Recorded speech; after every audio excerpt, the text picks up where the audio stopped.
Galera, tudo bem com vocês? Pedro Clark na área. Então, gente, no vídeo de hoje, conversar com vocês sobre planejamento patrimonial e qual a importância dele no mundo complexo em que nós vivemos hoje.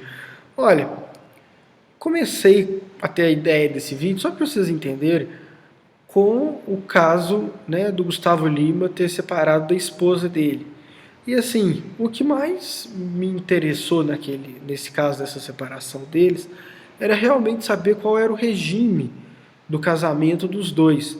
Porque uma coisa que eu pensei, além da história, né, ter acabado de um jeito bem estranho, tipo 3 horas da manhã parece que ele simplesmente falou com ela, ou não dá mais, acabou, mas assim, isso poderia ter gerado um problema muito maior na questão de bens, dependendo do regime de casamento que eles adotaram quando eles se casaram. Porque dependendo do regime, metade do que eles tinham ia ser do outro.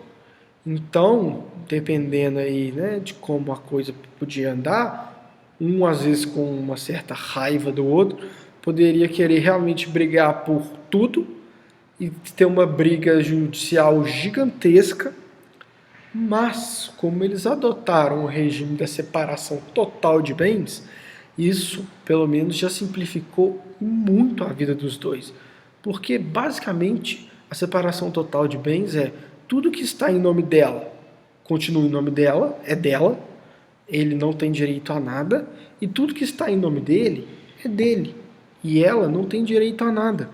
Então, em questão patrimonial, isso já resolve e adianta muita coisa para os dois, porque eles não vão ter que ficar discutindo bens. Ali pode ter uma briga judicial de guarda e pensão alimentícia, mas isso é outra história. Mas em questão patrimonial, tudo que ela tem em nome dela, ele não tem direito, e tudo que ele tem em nome dele, ela também não tem direito. Então, os bens deles já foram separados desde o início do casamento. O que isso simplifica em muito, porque já tem uma regra e uma linha bem traçada no que cada um tem e o que cada um vai ter direito ao final da relação. E assim, muitas pessoas não se atentam a isso, e muitas vezes se casam, levam uma vida como se casados na separação total de bens fossem, mas por não terem escolhido esse regime lá atrás, elas caem no regime supletivo legal. E o regime supletivo legal no Brasil é a comunhão parcial de bens. E na comunhão parcial de bens, ela diz o seguinte: tudo que o casal adquirir durante o casamento é dos dois.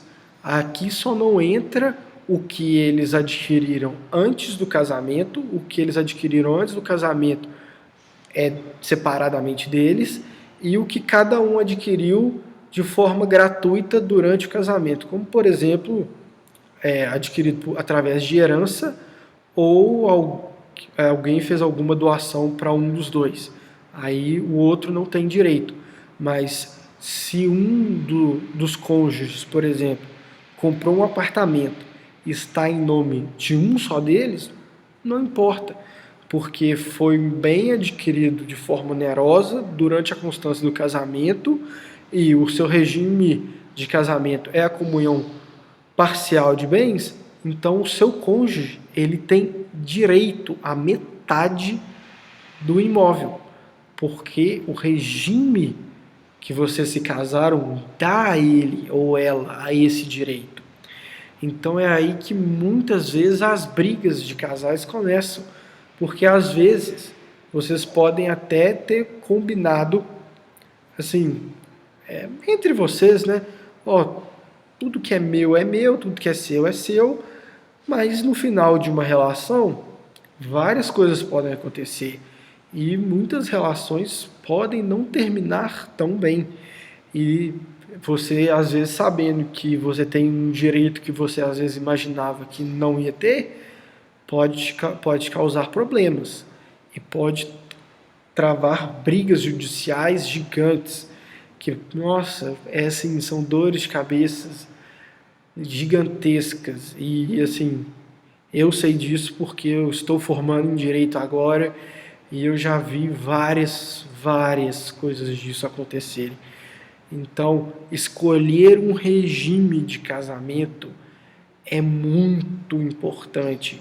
Você fazer um planejamento patrimonial é uma coisa muito importante, porque a partir do momento que você vai se casar com alguém, você entra naquela relação com um regime de casamento bem definido, com regras de um planejamento patrimonial bem feito, para cada um saber o que vai ter direito no caso de uma separação, para cada um saber o que vai ter direito no caso de um dos cônjuges morrer, porque aqui no Brasil, quando o Código Civil de 2002 entrou em vigor, uma das maiores alterações que o Código trouxe foi a seguinte: o cônjuge, ele virou herdeiro necessário. Então, por mais que as pessoas sejam casadas na separação total de bens, no caso da morte de um dos cônjuges, o outro é herdeiro necessário. Então, 50% do patrimônio de um dos cônjuges passa a ser do outro, no caso de morte. Então, assim, muitas regras devem ser vistas no caso de você pretender se casar.